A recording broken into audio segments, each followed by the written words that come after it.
right now. But if the time comes when the game starts, if he has to sit out and miss some games, then he'll be a little upset about it. All right, well, we are honored now to be joined by the general manager of the Los Angeles Lakers, Mitch Kupchak, and thanks for stopping in and chatting with us as things get underway here. Congratulations. First of all, it's my first opportunity to say congratulations on the back-to-back. You must be excited about getting ready to go for that three-peat. Yeah, it's a wonderful accomplishment, for this organization. It's a difficult accomplishment in this day and age with 30 NBA teams and the length of the season and the injuries.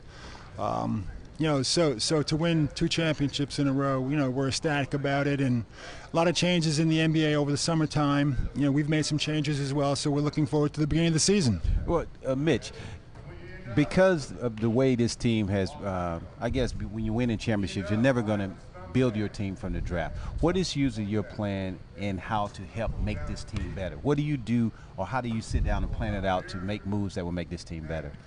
Well, a lot depends on how the season ended, and how your players are aging, and we do have some players that are aging. As you know, Derek is an older player now.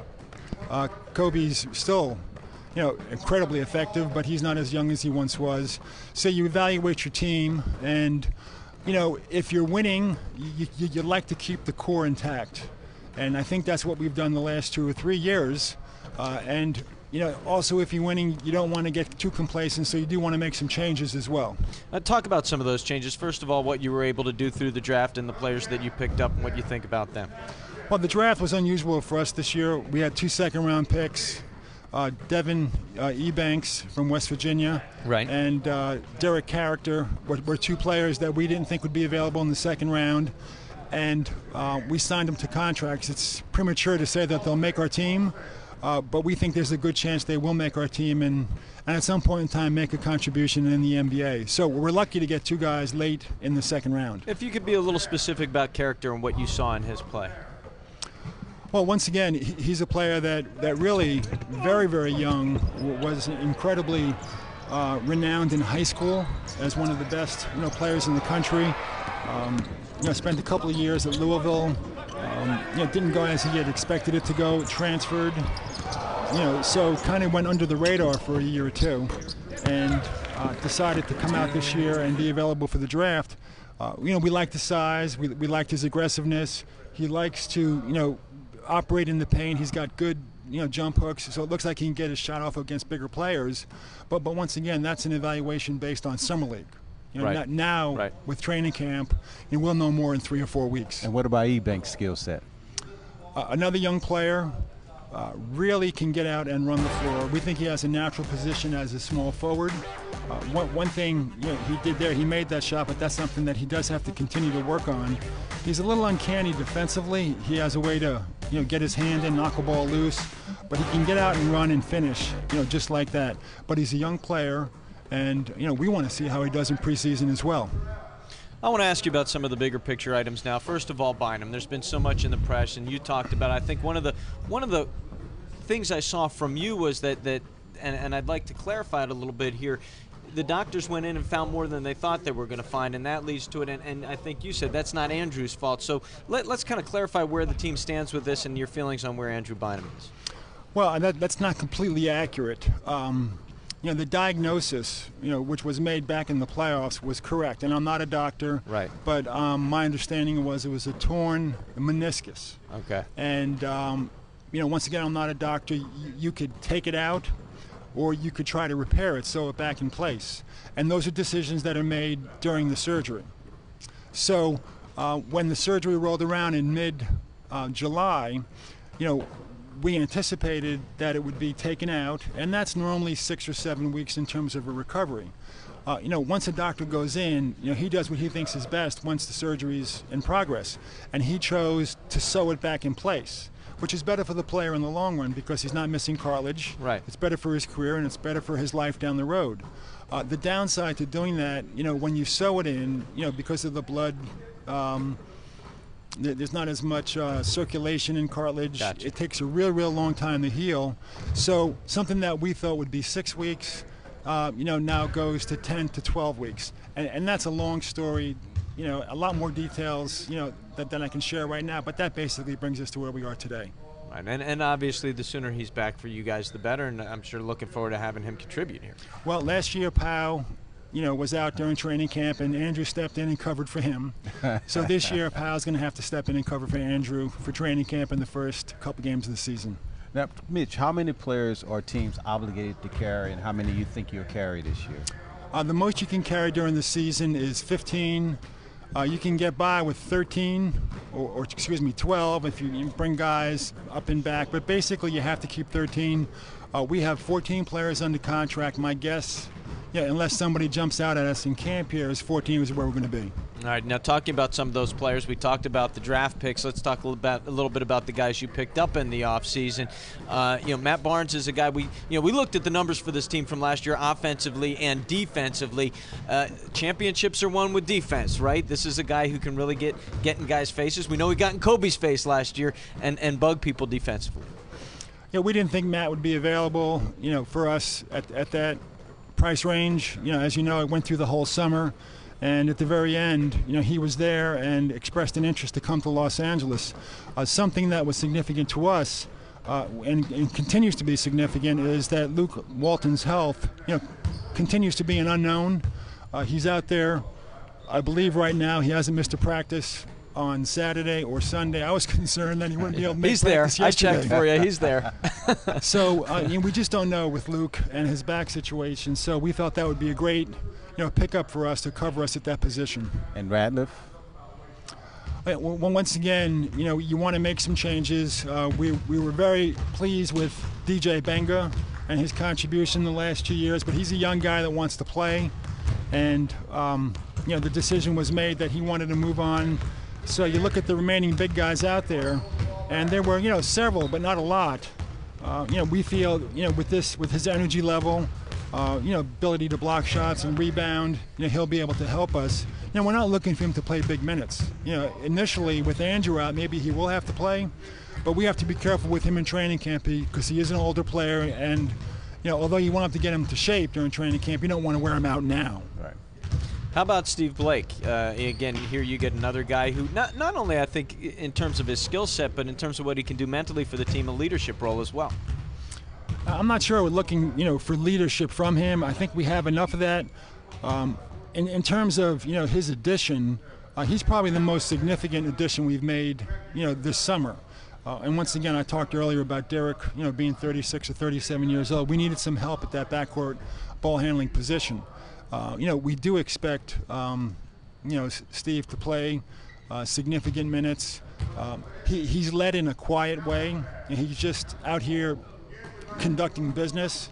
He sat down after practice the other day with Phil on the court and then just, spoke for 45 minutes about the offense. He's diligent, works really hard. He doesn't try to do things, spectacular or plays fancy. Within himself. He plays, the game to make players better. And, in terms of scoring, we think he can make open shots. We think he'll make the right play. We're not looking for him to score big points, just like we're not looking for Derek to score big points. Go ahead, Norm. No, I was just thinking about leadership. You don't want him for any leadership, Mitch? He's a point guard. He's a point guard. I figured you got to give you some kind of a leader on the floor. We got a bunch of guys. We got one guy in this team, who is a leader for sure, and we look to him. And unfortunately, he's not practicing right now. Well, let's talk about some of the competition because I've been watching some of the moves in the Western Conference. What team in the Western Conference do you think improved or helped himself the most in the offseason? Well, I don't want to start ranking teams because at this point of the season, everybody likes their team going into training camp. And a lot of this is chemistry and injuries, etc. I think Dallas, if I have to pick a team that, is going to be towards the top in the conference, I would say Dallas, number one. I could look at all the other teams and they kind of clustered together after that. Certainly Portland's going to be a good team this year. Phoenix is going to be another good team. So I don't want to continue to name teams, but I think Dallas is the one team that has the confidence and the experience, and they made some additions that should make them an affordable opponent. Norm, you want to ask them about a team in the East that made some off-season moves at any chance? I'm joking about it, but is this the quietest ever for a team in any sport that's won back-to-back championships to get underway because of what's going on in Miami? Yeah, it's great. We won 2 championships, and there's a lot of media attention back on the East Coast, which is unusual. So we're happy with that. I'm not going to say I'm happy to be in the West, because the West didn't make a lot of significant changes, because that usually comes back to haunt you. But the East, you look at that conference, with Boston and Atlanta and Orlando and Miami. I like Chicago. I like Milwaukee. I don't know who the other teams are going to be in the conference playoffs, but those teams are all formidable, and it's exciting. I'm looking forward to. Me too. I tell everybody, regular season. It's not going to be a walk in the park for those guys. There's some pretty good teams in the East. No question about it. Well, listen, we appreciate you taking the time, Mitch Kupchak. Certainly, best of luck for this season. It's great to see you guys out here. Mark, Norman, good to see you. Thanks very much, Mitch Kupchak, joining us here for Real Training Camp, LA Lakers, and yes. Relatively quiet here on the West Coast. We're going to take a quick time out. Phil Jackson getting the troops ready to go. More practice, more interviews, more access for you here when we come back.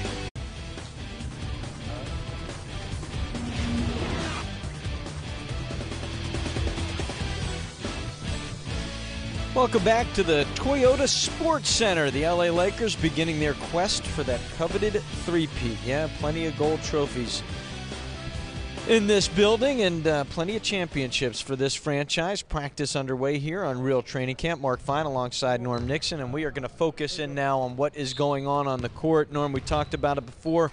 This is the start of training camp, so a lot of fundamental work, a lot of basic drills going on even for these advanced players. Well, you saw them running up and down the court there. That's a great conditioning drill. They had to make a certain number of layups. I guess they had time on the clock, had to make a certain number of layups within that period of time. It was all sprinting. This is another drill, up and down the floor. So it's very nice to have drills that make you move up and down the court, because not only are they shooting drills, but they're conditioning drills. So it's a sneaky way to get guys in shape.